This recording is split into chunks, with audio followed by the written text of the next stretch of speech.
Number 1, Tony Alamo. He called himself a messenger of God, but the only thing waiting at the end of his sermons was a federal prison cell. Tony Alamo, born Bernie Hoffman, built an empire by promising salvation, yet behind the walls of his ministry, investigators later discovered a life fueled by control, manipulation, and exploitation. For decades, he convinced followers that he was chosen by heaven. In reality, he was being watched closely by authorities here on earth. Before he was known as a religious leader, Alamo was a drifter chasing fame. In the 1960s, he tried making it in Hollywood as a music promoter, working with low-level artists while reinventing himself as a charismatic figure. But real success didn't come until he discovered something far more profitable than entertainment: faith. He met a woman named Susan who shared his interest in religion, and together they founded the Tony and Susan Alamo Christian Foundation in Arkansas and later California. To outsiders, it appeared to be a place of refuge for the lost and broken. To his followers, Tony was a prophet who claimed he could cure illness, predict the future, and speak directly with God. He preached endlessly about sin, pride, and earthly temptation, while secretly indulging in all three. As his ministry grew, so did his demands for obedience. Members were encouraged to give up their possessions, sever ties with family, and work without pay. Tony insisted everything was God's will, and any questioning was considered rebellion. He wrapped every order in religious justification, declaring that he alone had divine authority. But the deepest secrets of his organization would only be revealed years later during federal investigations. Hidden beneath layers of worship, music broadcasts, and charity events was a darker reality. Tony was not only leading a ministry, he was operating what prosecutors would later describe as a criminal enterprise disguised as a church. The turning point came when multiple former followers stepped forward with disturbing testimonies. They claimed Tony had taken underage girls across state lines, calling them his wives in so-called spiritual unions. He allegedly used scripture to justify his actions, twisting verses to convince victims that obedience to him was obedience to God. For years, these claims circulated quietly, unable to gain traction due to fear, influence, and the cult-like loyalty surrounding him. But once federal agents gathered enough evidence, the illusion of holiness shattered. In 2008, Tony Alamo was arrested in Arizona after a nationwide search. His followers insisted he was being persecuted, calling it a government attack on religion. Tony himself claimed he was targeted for preaching truth. But when the case finally went to trial in 2009, the courtroom told a different story. Multiple women testified about how he had transported them across state lines when they were minors, declaring them his brides in order to satisfy his own desires. Prosecutors argued that he used fear, scripture, and authority to maintain control. The defense tried to discredit the witnesses, insisting the ministry was misunderstood. But the jury was unmoved. Tony Alamo was convicted on 10 federal counts of transporting minors for unlawful purposes. The verdict sent shockwaves through religious communities, especially those who had once defended him. At sentencing, the judge did not hold back. Calling Alamo's actions unthinkable, he handed down 175 years in federal prison, effectively a life sentence many. Time's over.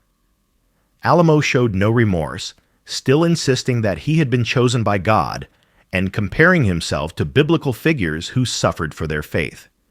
Even behind bars, he continued to preach through letters and recorded messages, trying to maintain influence over remaining followers, but the empire he built slowly collapsed. Former members filed civil lawsuits, winning millions in damages for the suffering they endured. His once sprawling properties were seized and sold, the churches emptied, and the broadcasts silenced. Tony Alamo, once seen by some as a modern-day prophet, ended his days as federal inmate number 00305-112. He died in 2017 at the age of 82 inside the Federal Medical Center in Butner, North Carolina. There were no televised vigils, no massive funerals, no crowds chanting his name. Just silence, the kind that finally arrives when truth outlives deception.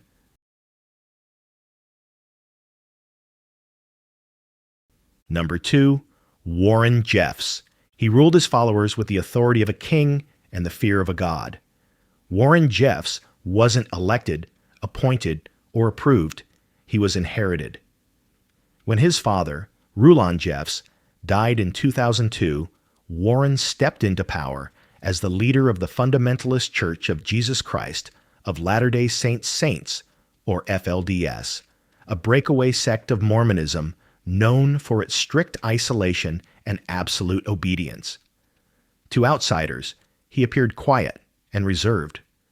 To his followers, he was the prophet, a man whose words were considered divine law. But behind the closed gates of his secluded communities, investigators later uncovered a system of control that operated far beyond religion. It was a network of coercion, secrecy, and unquestioned dominance. Long before his rise to leadership, Warren Jeffs was groomed for authority. He grew up in a world where disobedience was not just a personal failing, it was a spiritual threat. His father controlled thousands of followers across compounds in Utah, Arizona, and beyond. Children were taught never to question men in power, and women were expected to submit fully to husbands chosen for them through spiritual marriages. When Warren inherited the throne, he didn't just maintain the rules, he tightened them. He expelled men who challenged his control, reassigned their wives and children to loyal followers, and monitored every aspect of daily life. What people wore, where they lived, who they spoke to, it all required approval. He preached purity and obedience, yet secretly centralized every form of authority around himself. But it wasn't long before law enforcement began to take notice. Rumors spread that Jeffs was arranging marriages between adult men and underage girls, calling them sacred unions ordained by heaven. Families who tried to leave the FLDS described his rule as iron-fisted, claiming he used fear of eternal damnation to force compliance. For years, these stories circulated quietly, often dismissed as exaggerated. But in 2005, everything changed. A nationwide manhunt was launched after Jeffs was charged with arranging the unlawful union of a minor. He fled his compound and became a fugitive, traveling across multiple states while instructing followers to remain loyal. The FBI placed him on its 10 most wanted list, right alongside terrorists and violent criminals. His mugshot, once hidden behind the walls of a secretive church, was now on billboards across America. In August 2006, a traffic stop in Nevada brought the chase to an end. Authorities found Jeffs in a red Cadillac Escalade, equipped with wigs, disguises, stacks of cash, and several prepaid cell phones, evidence of a carefully planned escape. His arrest stunned the FLDS world. Some believed the apocalypse would follow. Others began to question everything they had been told. The courtroom battles that followed revealed chilling details. Audio recordings played before the jury included Warren Jeffs instructing young girls on spiritual duties that prosecutors argued were thinly veiled orders for obedience disguised as doctrine. Witnesses testified that he had declared himself the only man worthy of taking celestial brides, using religion as a shield for exploitation. The defense insisted it was religious persecution. The prosecution called it criminal activity masked as scripture. In 2011, a Texas jury delivered its verdict. Warren Jeffs was convicted of 2 counts related to the unlawful union of minors. The judge sentenced him to life in prison, plus 20 years, ensuring he would never walk free again. Even after the sentence, Jeffs refused to accept defeat. From inside his cell, he continued issuing commands to followers through written messages, claiming that God would soon deliver him. But as years passed, his grip began to weaken. Communities once united under his voice started to fracture. Some families escaped, others stayed, still believing. Today, Warren Jeffs sits in a Texas prison, serving a life sentence with no chance of parole. His title of prophet means nothing within concrete walls. The man who once decided marriages, dictated families, and controlled entire towns now lives under the same rules he once used to bind others. His story, like those of many who abused power under the veil of faith, is a reminder that authority without accountability eventually collapses. Number 3, Dwight York.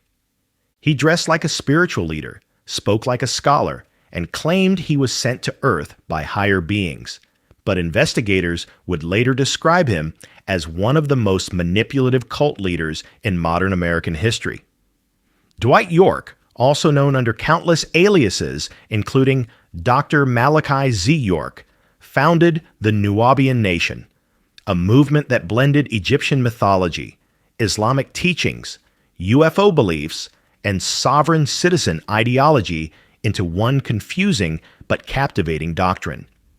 To outsiders, it looked bizarre. To his followers, it was enlightenment. But behind the colorful costumes and pyramids, federal agents uncovered an empire built not on wisdom, but on exploitation.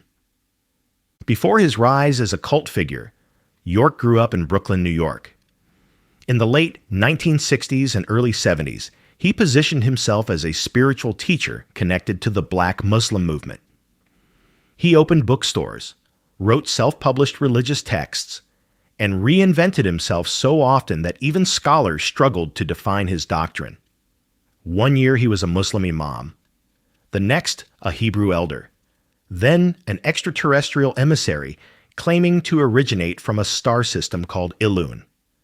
The constant changes didn't weaken his following, they strengthened it. Each shift convinced followers that York was receiving divine updates the rest of the world simply couldn't understand. In 1993, he moved his operation from New York to rural Putnam County, Georgia, purchasing land that would become his personal kingdom. There, York built an Egyptian-style compound called Tama Re, complete with pyramids, obelisks, gold statues, and temples. Locals called it Little Egypt, unsure whether it was a tourist attraction or something far more mysterious. York told residents it was a peaceful religious community, but the towering walls and heavy security suggested otherwise. Followers lived in strict separation from the outside world. York controlled where they lived, what they wore, how they parented, and even whom they could speak to. He declared himself the master teacher, and every command was treated as sacred instruction. Rumors started to surface from former followers who had escaped. They claimed that Dwight York enforced absolute obedience using fear and spiritual manipulation. Certain members were allegedly chosen for private sessions that were framed as spiritual elevation. Meanwhile, county officials were alarmed by the compound's rapid expansion and its refusal to cooperate with zoning laws. But without evidence of a serious crime, law enforcement could do little more than watch from a distance, until one tip changed everything. In 2002, federal and state investigators launched a massive raid on the Tama-Re compound. Dozens of agents swarmed the property, searching for financial records, contraband, and proof of illegal activity. What they uncovered went far beyond tax violations. Investigators alleged that York had used his position as a religious leader to coerce followers into acts they believed were spiritually required. Prosecutors later described it as a calculated system of domination disguised as divine authority. During the 2003 federal trial, over 100 witnesses were called. The testimonies painted a picture of a man who demanded complete loyalty while isolating dissenters. Prosecutors accused him of using his religious position to silence victims and suppress internal rebellion. The defense claimed it was all a government conspiracy, insisting York had been targeted due to his race and unconventional beliefs. But the jury was presented with extensive documentation, financial evidence, and consistent witness accounts that aligned across years of activity. In April 2004, Dwight York was convicted on multiple federal charges, including transporting individuals across state lines for unlawful purposes and racketeering-related offenses. The judge called his actions a betrayal of trust at the highest level, sentencing him to 135 years in federal prison. His compound was seized by the government and later demolished.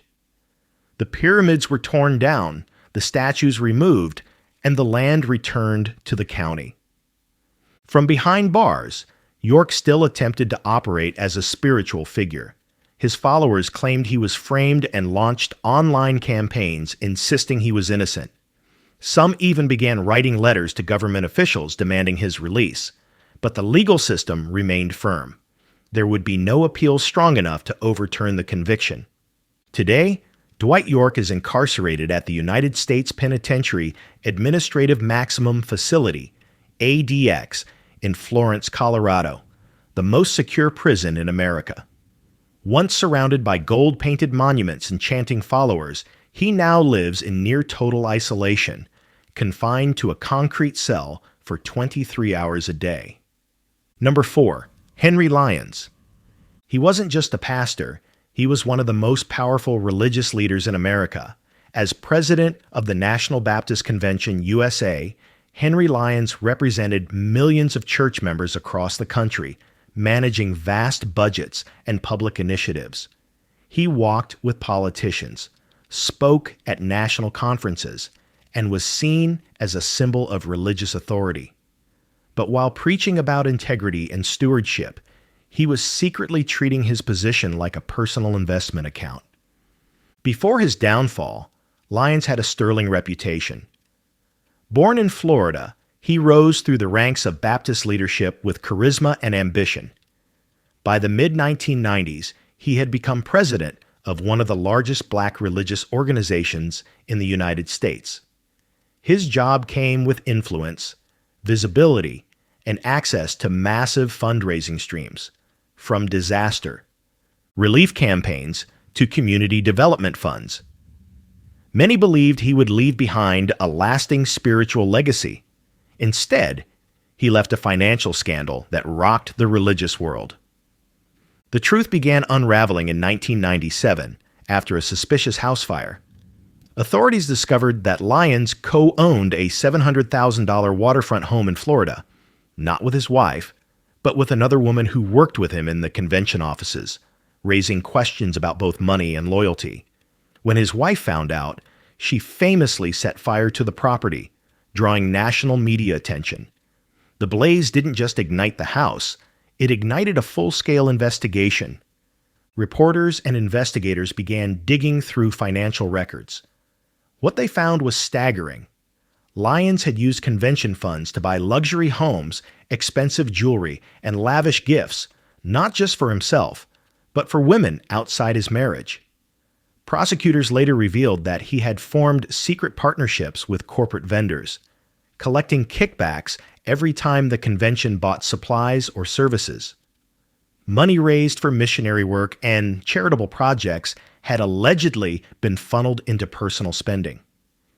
In 1998, Henry Lyons was indicted on charges of racketeering, grand theft, and fraud. During the trial, prosecutors described him as a man who exploited faith for profit, using religious goodwill to enrich himself. The defense argued that he had simply made administrative mistakes, but bank statements, ownership records, and witness testimony showed otherwise. One prosecutor told the jury, "He lived like a king on the backs of those who trusted him." Lyons was convicted and sentenced to 5.5 years in state prison. He also received additional federal time for tax-related offenses. While serving his sentence, he was removed from leadership and stripped of all official positions within the convention. After his release, Lyons tried to return to preaching. He resumed pastoring a small church in Florida and continued speaking at religious events, but his influence was never the same. The man who once commanded an audience of millions was now reduced to small gatherings, always shadowed by the scandal that defined his career. Henry Lyons died in 2019 at the age of 77.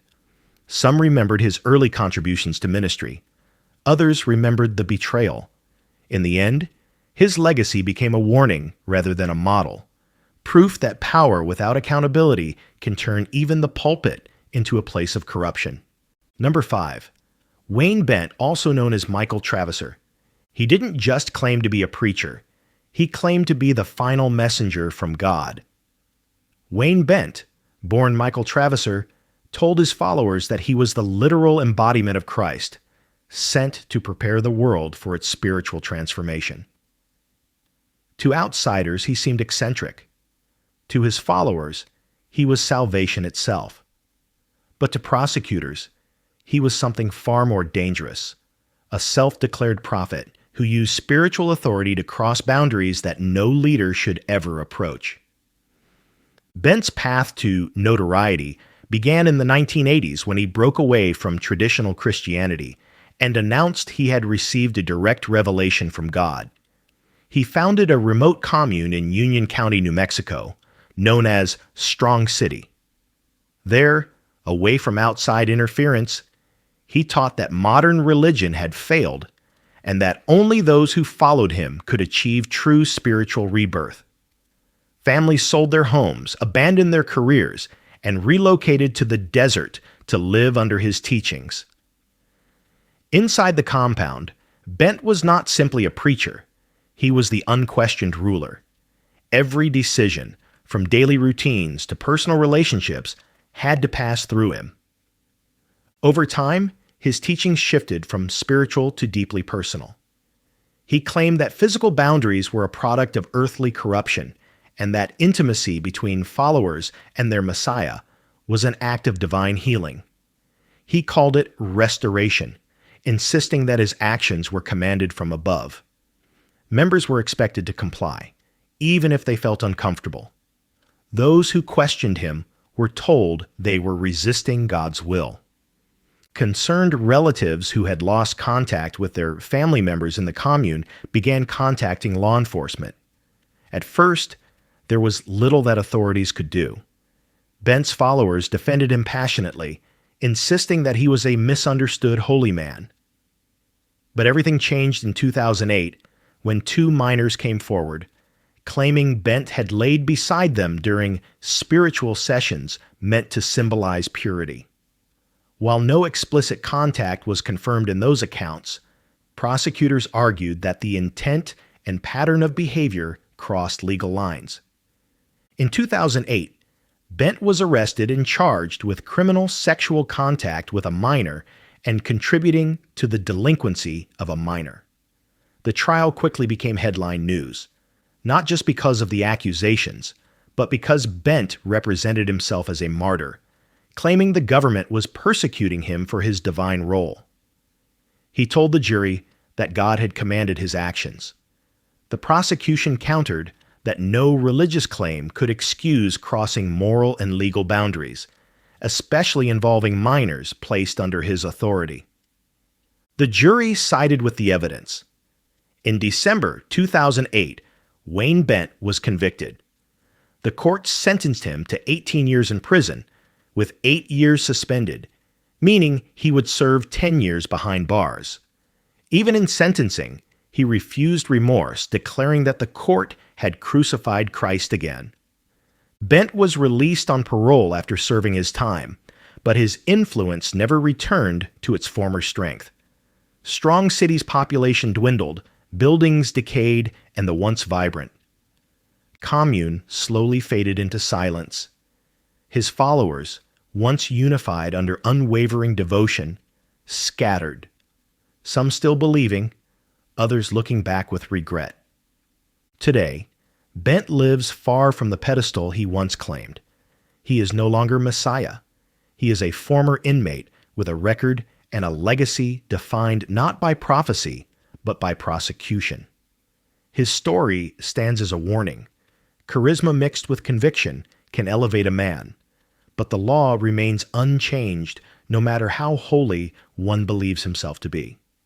Number 6, Jim Bakker. He didn't just preach prosperity, he lived it. Jim Bakker was one of the first preachers to turn faith into a full-scale entertainment business, convincing millions that divine blessing could be ordered like a product, delivered in exchange for a generous love offering. He stood before television cameras with tears in his eyes and promises on his lips, urging viewers to plant a financial seed in God's kingdom. But behind the emotional sermons and glowing studio lights, investigators later revealed a system built less on faith and more on financial manipulation. Bakker's rise began alongside his wife, Tammy Faye, in the 1970s. Together they hosted the PTL Club, Praise the Lord, a Christian talk show that blended sermons with celebrity interviews, music, and telethons designed to keep donations flowing. His message was simple: if you give to God, God will give back. And millions believed him.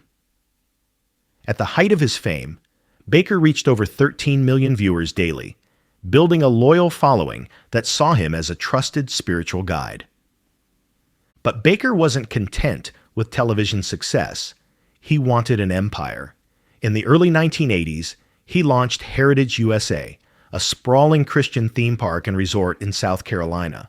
With water slides, hotels, prayer chapels, and musical performances, it was marketed as a holy sanctuary, a Disneyland for believers.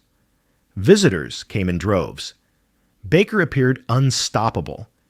Yet behind the smiling broadcasts, his finances were crumbling. To keep money pouring in, Bakker began selling lifetime partnerships, donation-based hotel stays that promised supporters annual vacations at Heritage USA. Thousands of families paid thousands of dollars each, believing they were securing a holy retreat for years to come. But there was one massive problem. Bakker sold far more partnerships than the resort could ever accommodate. He collected money for rooms that didn't exist. Prosecutors would later call it a calculated scheme disguised as religious fundraising. Then came the collapse. In 1987, financial records and internal complaints triggered a federal investigation. What agents found was staggering. Bakker had diverted millions in ministry donations for personal use, funding luxury homes, expensive cars, designer clothing, and even air-conditioned dog houses. Money given for God's work was allegedly used for private indulgence. Supporters who believed they were helping the poor unknowingly funded silk suits and real estate deals.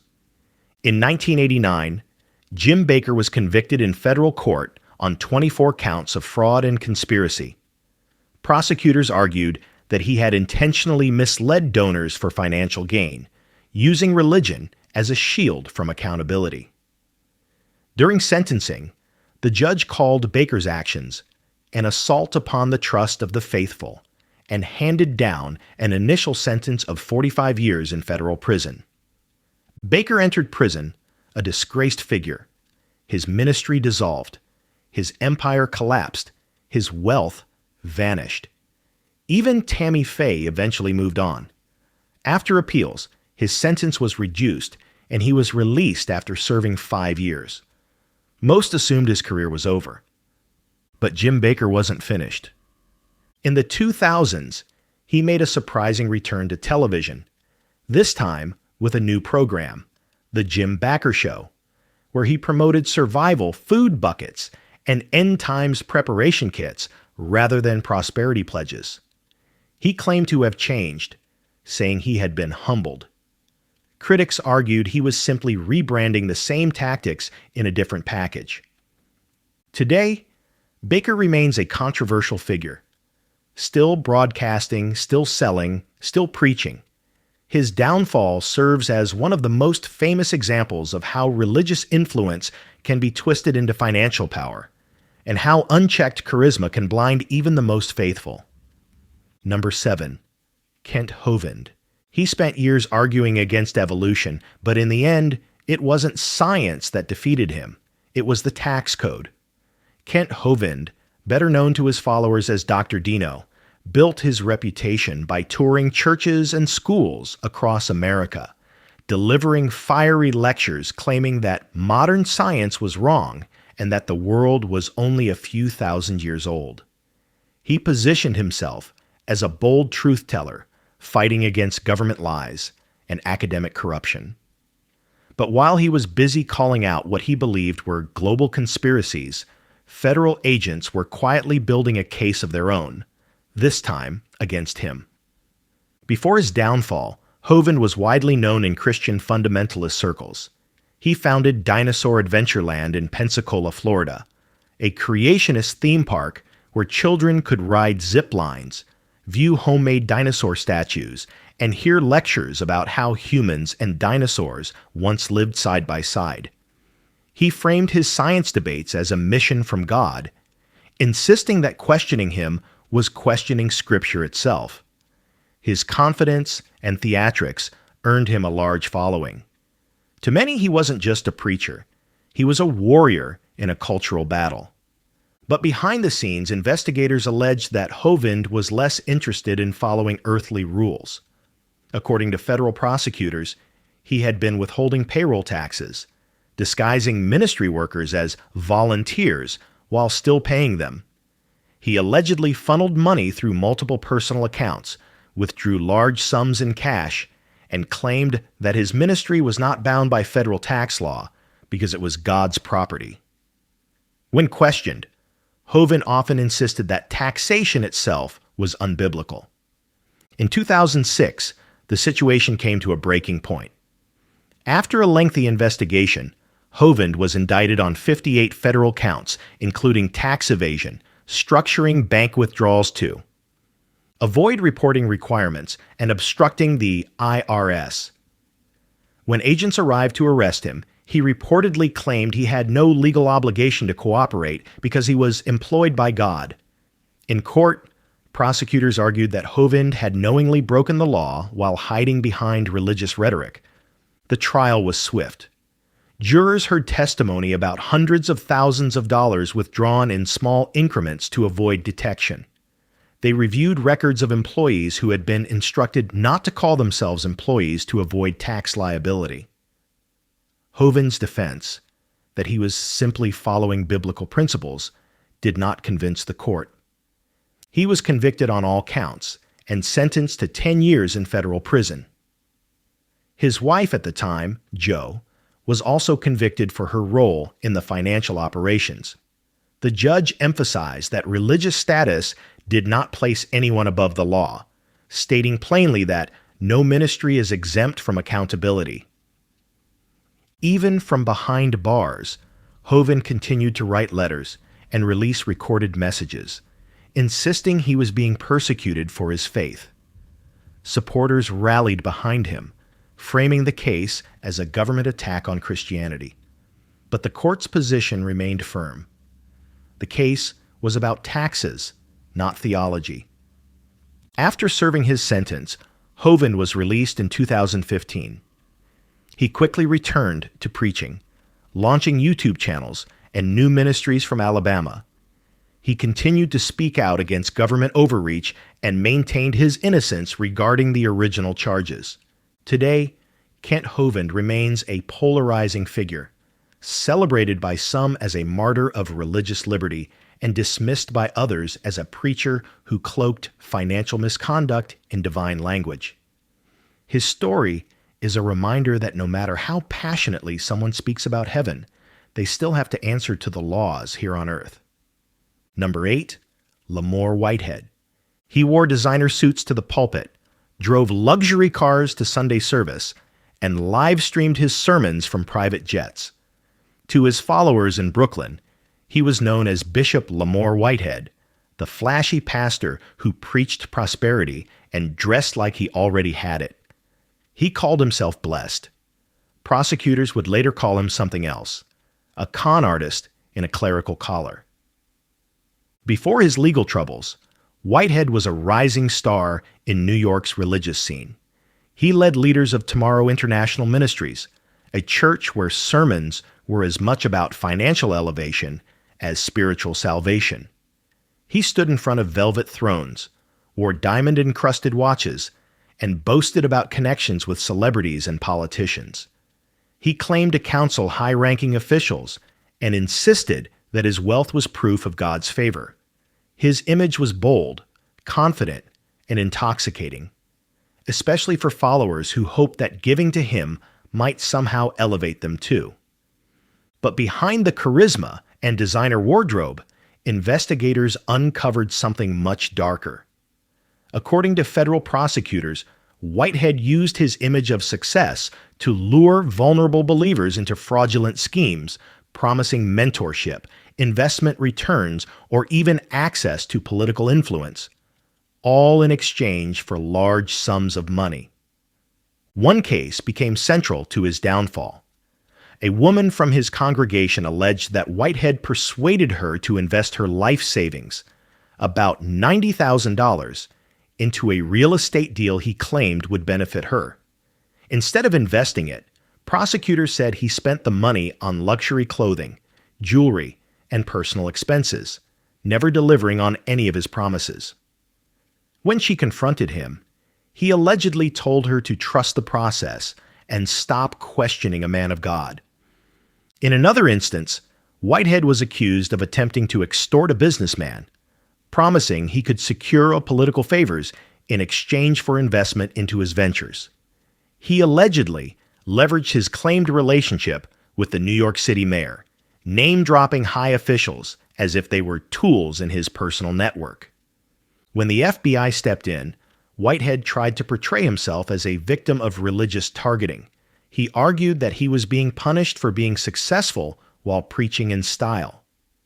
But the evidence, bank records, text messages, wire communications, told a different story.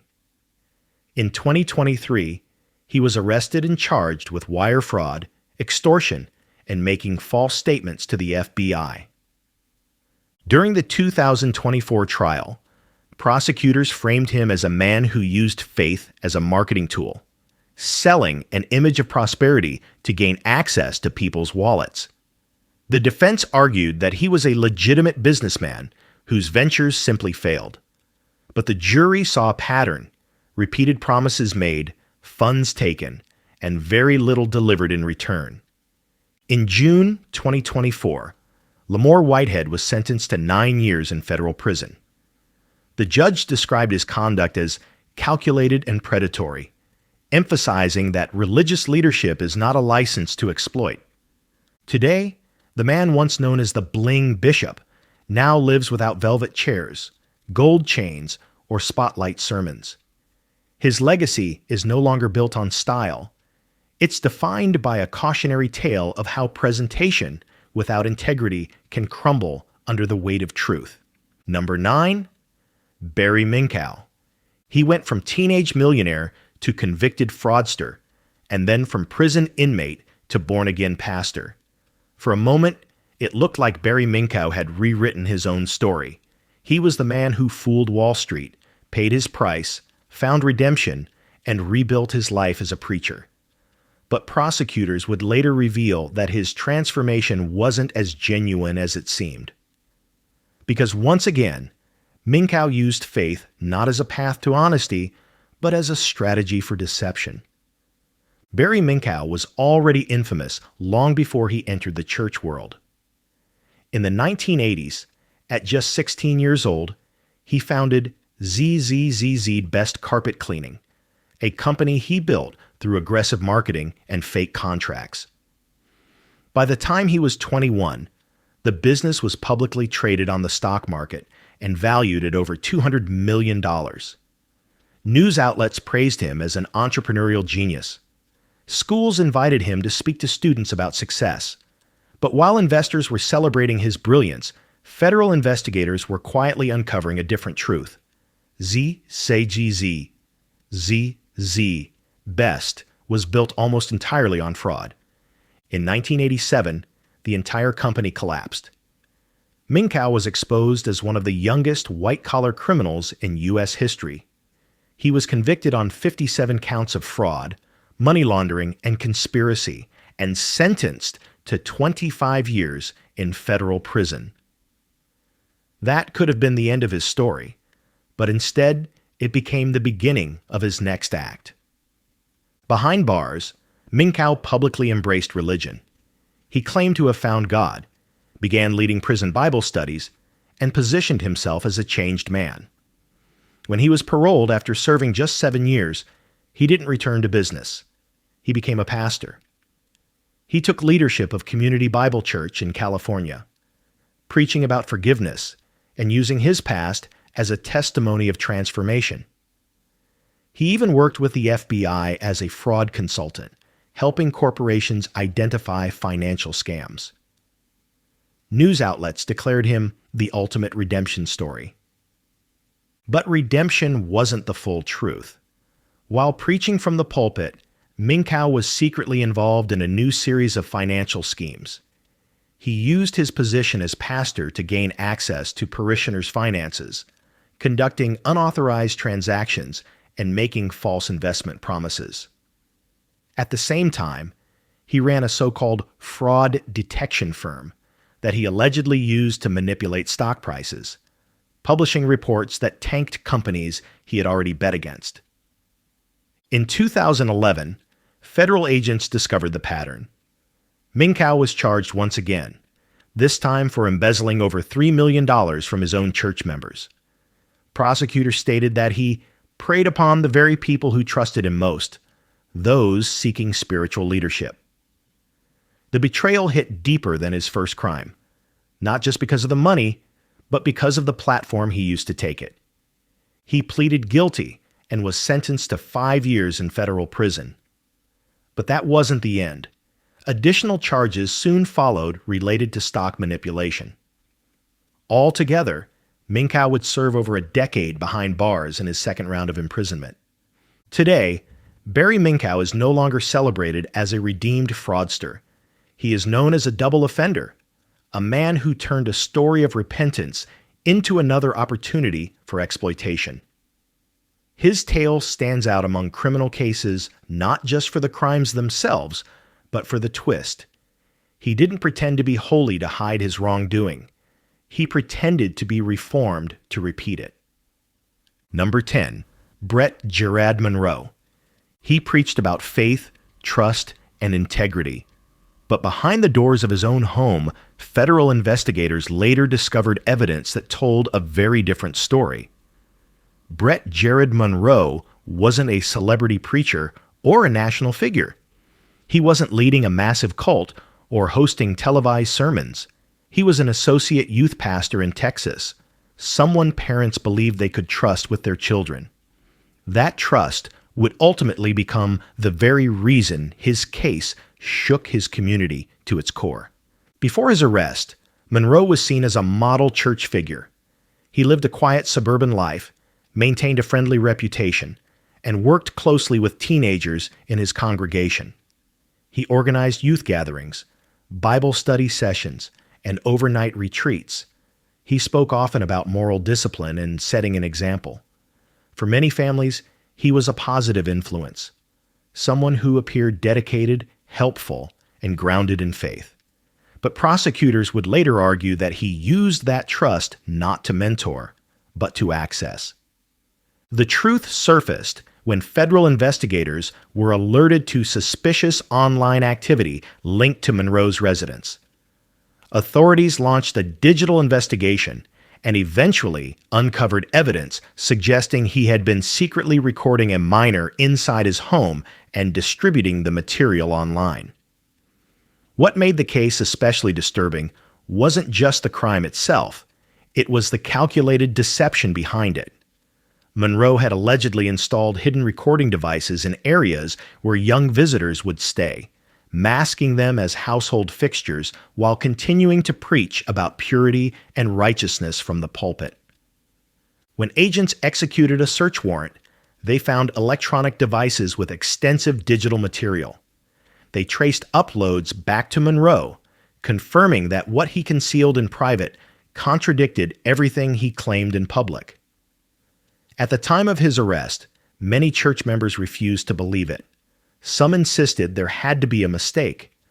But as the evidence came forward, denial gave way to disbelief, and disbelief gave way to outrage.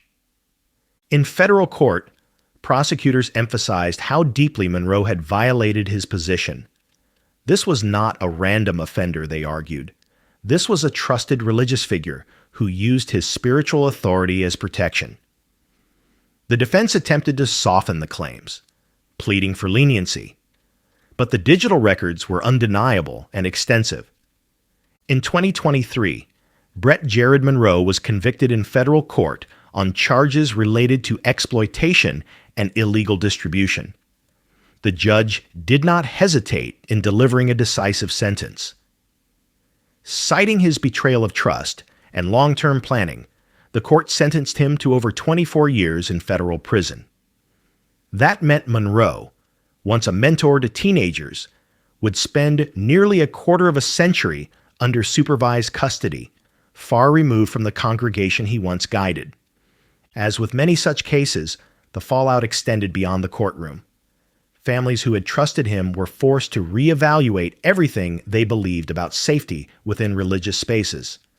His church issued statements distancing itself from him, emphasizing that one man's actions did not represent their values, but the damage had already been done.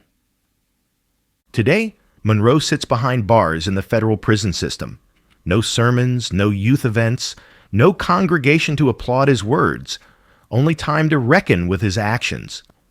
His story is a harsh reminder that danger doesn't always come from strangers or distant figures. Sometimes it wears a friendly smile, carries a Bible, and speaks of redemption. And as devastating as his case was, he was far from the last.